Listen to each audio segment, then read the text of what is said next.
Hey everybody, welcome to the Blue Collar Beer Gourmet channel. This is part 9 of the Beer Glassware series, part of the Blue Collar Gentleman sub-series here on this channel. Today I'm going to be discussing the Snifter glass. Let me show it to you right here.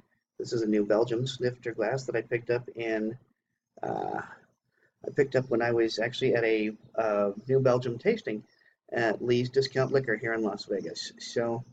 The important factors of a snifter are bulbous body with a tapered head.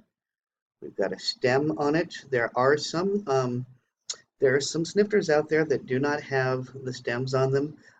They seem to be particularly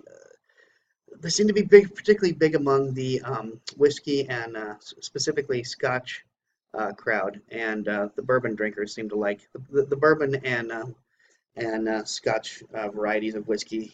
The drinkers of those seem to like the varieties of snifters that don't have stems. But for beer purposes, you do want a stem because you do want to keep the beer cold or at least room temperature, depending upon what you're drinking out of it.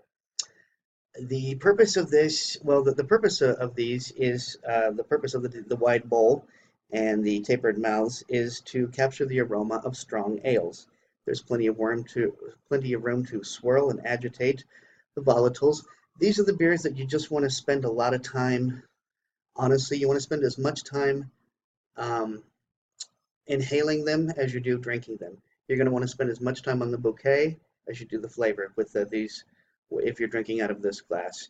Um, Now, obviously, these are oftentimes used for, they're used for brandy, sometimes cognac, um, but they're known for, I've even seen people drinking ports and sherries sometimes out of snifters.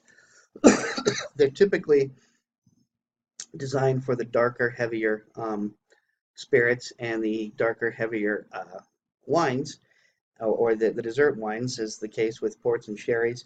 Um, for the beers that you're going to want to drink out of this, looking at barley wine mostly. Pretty much every time I drink a barley wine, I'm going to drink it out of a snifter. Imperial stouts, go ahead and drink those out of snifters. Strong ales, English old ales, and German Eisbachs, you're going to want to drink out of a snifter. And this particular glass, well, most snifters actually, doing a little bit of research on Amazon, trying to figure out what it would cost you guys to get some of these. You can get a set of 4 of these 13.25-ounce glasses, and I believe that's what this is, or somewhere in that same range, for $35.89, no shipping. So 4 of these 13.5 ounce glasses going for $35.89, no shipping.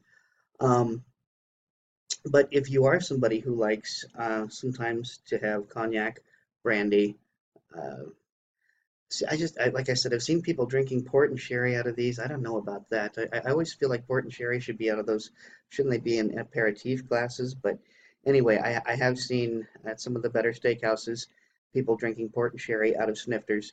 Um, and as I said, for a beer snifter, you do want one with the stem. The new trend among whiskey and bourbon drinkers is those without the stem. That's great for spirits. That's not great for these because a lot of times with those kinds of spirits, you're going to throw a couple of ice cubes in there.